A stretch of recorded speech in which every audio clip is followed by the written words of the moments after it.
Hello there, welcome back to the Closet Historian. Today I thought, since I'd already given you guys a look into my closet space, a little bit of a tour of how I store my vintage collection and my finished projects, today I would give you guys a tour instead of my sewing room and office, where of course those projects all come together. You guys have seen the back wall quite a bit now, but what about the rest of the space? Well, let's take a look. So here we are in my sewing room slash studio, taking a little bit roundabout here. This room is actually in the basement of my family's house where I live, and I'm really super lucky to have this space, and trust me, I know it's quite a great space to have, and I wouldn't have it if I moved out, that's for sure. So over here in this corner, the corner that you guys see quite often actually, is my desk space. I've got a little two desks set up to be sort of an L desk from IKEA. You can actually see some boxes stacked next to the CPU on the floor there, and that is actually old costumes that are in boxes down there that I just don't have any place else to store them. I actually forgot to film details of my desk during the day, so these clips are, you'll notice it's nighttime outside the window all of a sudden. But here are some prints on the wall from Fran Nerd. As I've previously established, I'm a fan of hers, and these are just super cute. And then next to these on the wall, the opposite wall, are these huge center folds from old French fashion magazines from the turn of the century. And I actually found these two at a local antique shop when I was maybe like 18 or so, a long time ago. And unfortunately that shop is now closed because it was really a cute antique shop. And then down here we just have a bunch of various sort of clutter that I like, of course, with glass bottles and candles and books and pretty things like that for a nice display for myself and for you guys in the background. We have a little Lego project, X-Wing fighter here as well, and a lot of dust. So, you know, I've got to have some dust. Then other things on my desk, a framed print, and lots of little sewing supplies like hooks and eyes and needles and thread, things I use while I sit here. And then a thing of tea from La Durée, little jewelry making supplies. Then I have this fancy light-up keyboard that my brother gave me because he wasn't using it. I don't game, but I have a gaming keyboard, kind of. And then you can see my super professional mic setup here that I am recording on currently. I got that nice Rode mic set on a candle holder there, because what could be more professional than that? But that's the details of the desk area here. I nearly forgot to show them to you. And on the end of these desks, which are of course from IKEA, we have another IKEA product, this little rolling rack where I keep the one plant that I haven't yet killed.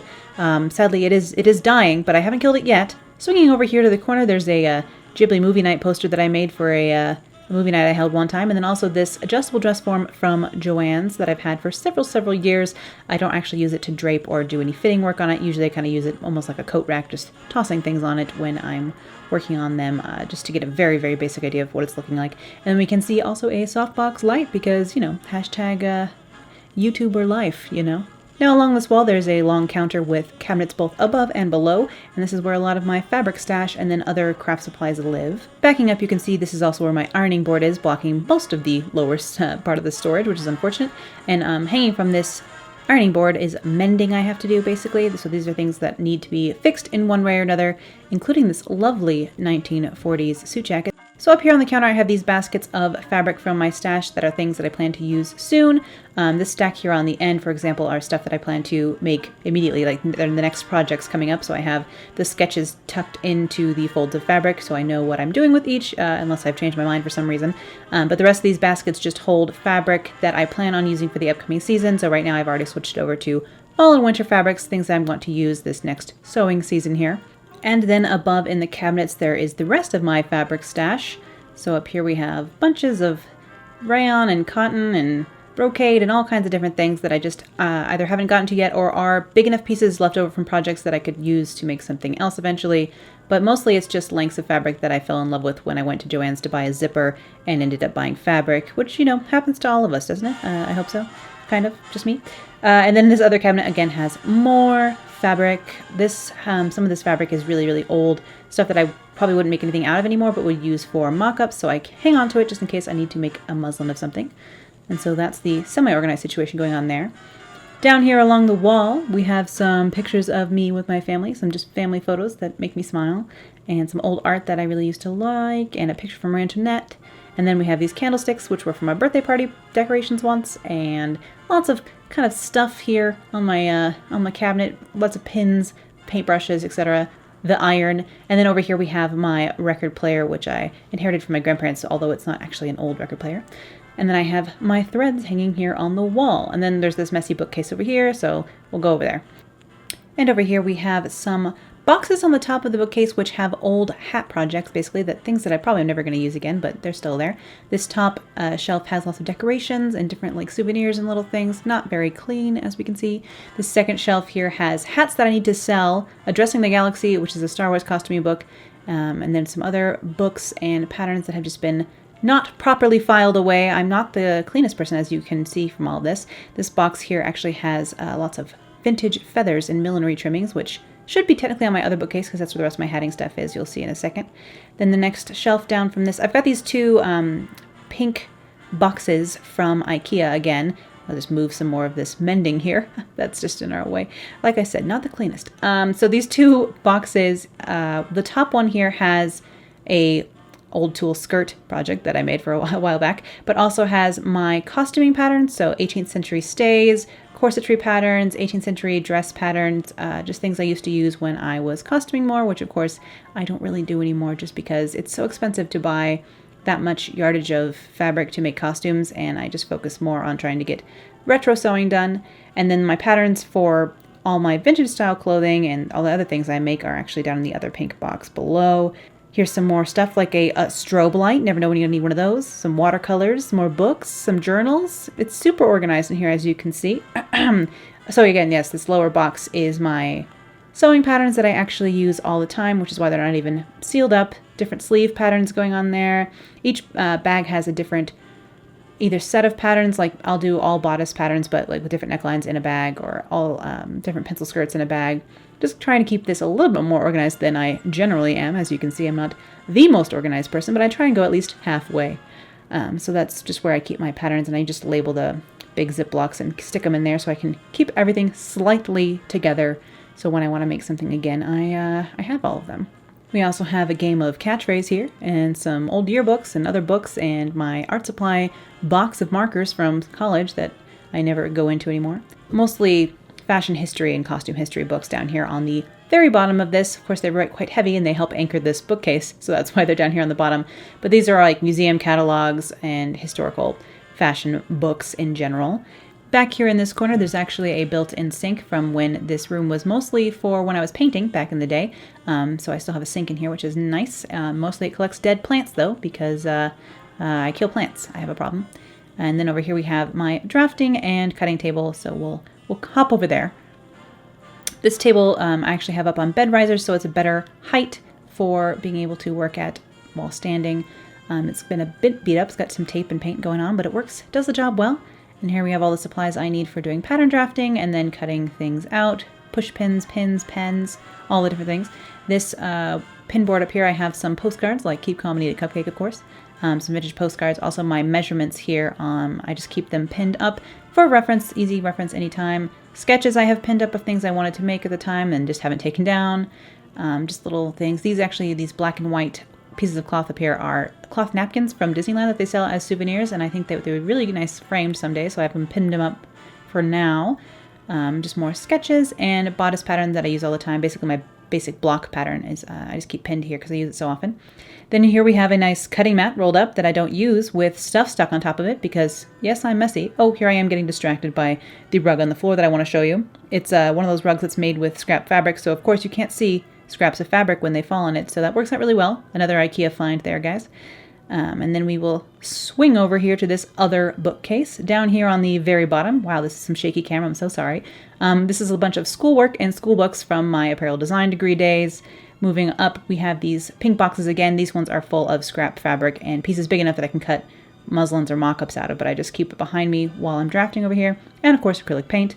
Up here, this other pink box has hat making supplies and felt and things like that I use for making hats, things like that.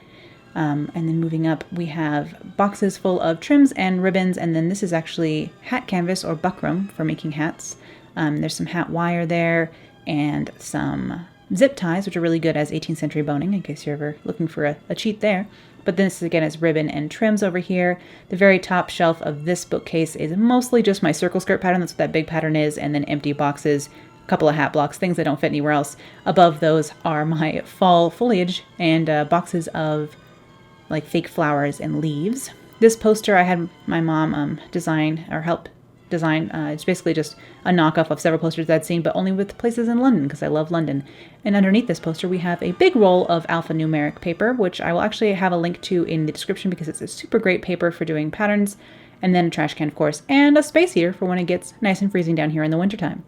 This is the view from the drafting table back over to that more officey area. As you can see, it seems quite cluttered now that I look at it, but you know, this is actually a black vanity that wasn't black eventually. It's actually a 1970s Victorian style vanity. The drawers are actually filled with sequins and beads, and I forgot to open the drawers to show you guys that and stuff.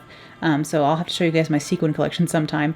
But up here, you guys are used to this backdrop by now, but these are my Montgomery Ward's catalogs and some geraniums and a cauldron full of thread. You gotta have a cauldron full of thread, you guys. Turning back from that black vanity area to look back over the drafting table, I have this sewing table here at the end of that other table. So many tables. This one, of course, is not level, so I've got that notebook underneath there. That's great. But this is where my sewing machine and serger live. They're actually both belong to my mom because my sewing machine broke, so I've been using hers, and the serger is actually also hers, but she doesn't sew anymore, so I don't really feel bad that I'm using both of her machines if we want to get technical about it. This Brother Baby Lock serger works really well for what I use it for, which is I don't do any knit projects usually. I just use it to bind seams so that nothing unravels. So I usually am just using it for seam finishing. And then I have a Brother Extra Large 2600. Yeah, okay, sure. I find, you know, whatever machine, whether it's from 1980, 1880, you know, whatever. It's a sewing machine. It's the same function. I don't use any of these special functions unless I'm doing a buttonhole. So, but I keep these other, you know, extra bobbins and pins and things next to the machine. And there's also a thing of machine oil there just in case things start getting stuck. And then over here we have, behind the ironing board, that never really moves, we have drawers full of really old stuff I just never use, like patterns and old projects that are abandoned from when I was really young. The first drawer over here actually has some old art prints, Bristol paper, and other scrapbooking papers, some assets from my last side hustling video, mostly paper up in here. This next drawer in the middle has bias tape and like clothing labels I got made, and twill tape, lots of bias really, and then a whole section of zippers of various lengths.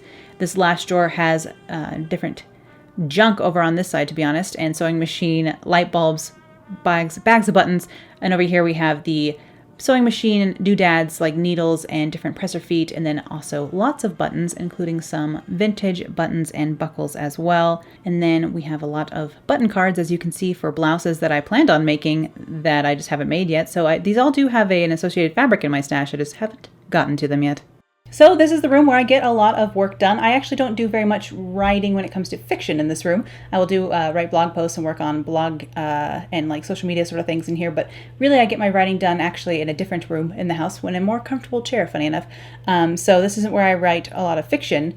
I have a separate space for that, but there's no use touring that. You've seen it actually already if you've watched my side hustling, first side hustling video. So you've seen it there already. That's my funny table in the dark. But this is where I get the rest of my work done here in my office and sewing room. So I just thought I would share that with you guys today so you can see what it looks like at its best, because of course it is not always this clean. But thank you guys for tuning in today, and I'll see you again soon. Bye. Quick outfit note here. Just have a Studio Ghibli Howl's Moving Castle t-shirt on today, just because I want to note that I don't wear vintage all of the time, because a lot of the time I don't leave the house. And so if I leave the house, then I get dolled up. But if I'm not going anywhere, I'm just going to be in usually a nerdy t-shirt and like pajama pants and or loungewear of some sort bumming around the house, because I'm quite an introvert and I don't leave the house very often, and I like to get writing done, which requires me to sit at a desk all day. So for those of you who think I'm always glam, know that that is not the case. Just, you know, full disclosure, sometimes I'm just wearing a nerdy t-shirt. That's who I am. I'm happy to share that with you. Okay? Yeah?